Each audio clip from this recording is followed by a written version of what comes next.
was 27 years old, I left a very demanding job in management consulting for a job that was even more demanding, teaching.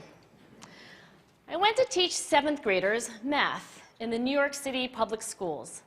And like any teacher, I made quizzes and tests, I gave out homework assignments. When the work came back, I calculated grades. What struck me was that IQ was not the only difference between my best and my worst students.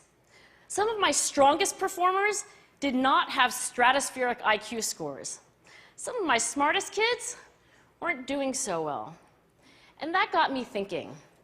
The kinds of things you need to learn in 7th grade math, sure, they're hard. Ratios, decimals, the area of a parallelogram. But these concepts are not impossible. And I was firmly convinced that every one of my students could learn the material if they worked hard and long enough. After several more years of teaching, I came to the conclusion that what we need in education is a much better understanding of students and learning from a motivational perspective, from a psychological perspective. In education, the one thing we know how to measure best is IQ. But what if doing well in school and in life depends on much more than your ability to learn quickly and easily? So I left the classroom and I went to graduate school to become a psychologist. I started studying kids and adults in all kinds of super challenging settings.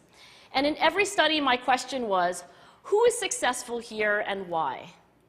My research team and I went to West Point Military Academy. We tried to predict which cadets would stay in military training and which would drop out. We went to the National Spelling Bee and tried to predict which children would advance farthest in competition. We studied rookie teachers working in really tough neighborhoods, asking which teachers are still going to be here in teaching by the end of the school year. And of those, who will be the most effective at improving learning outcomes for their students? We partnered with private companies asking which of these salespeople is going to keep their jobs and who's going to earn the most money. In all those very different contexts, one characteristic emerged as a significant predictor of success. And it wasn't social intelligence, it wasn't good looks, physical health, and it wasn't IQ. It was grit. Grit is passion and perseverance for very long-term goals. Grit is having stamina.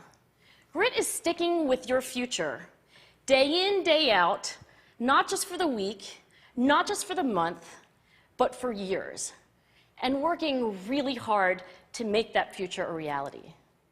Grit is living life like it's a marathon, not a sprint. A few years ago, I started studying grit in the Chicago public schools. I asked thousands of high school juniors to take grit questionnaires, and then waited around more than a year to see who would graduate.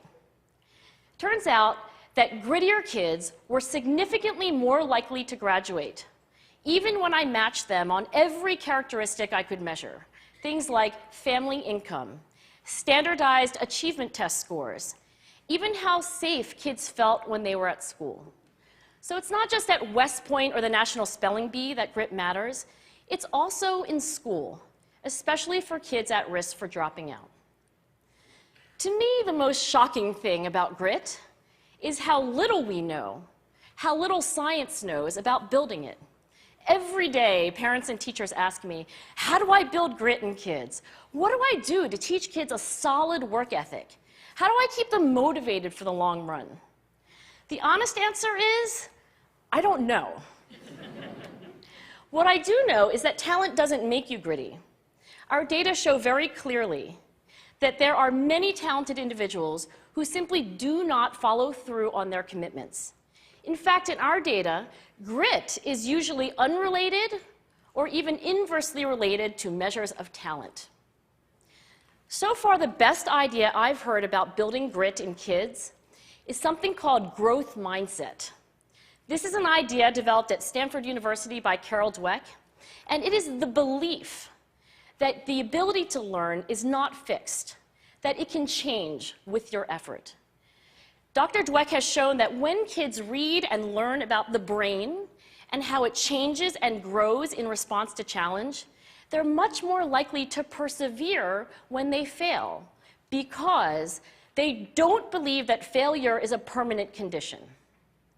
So growth mindset is a great idea for building grit, but we need more.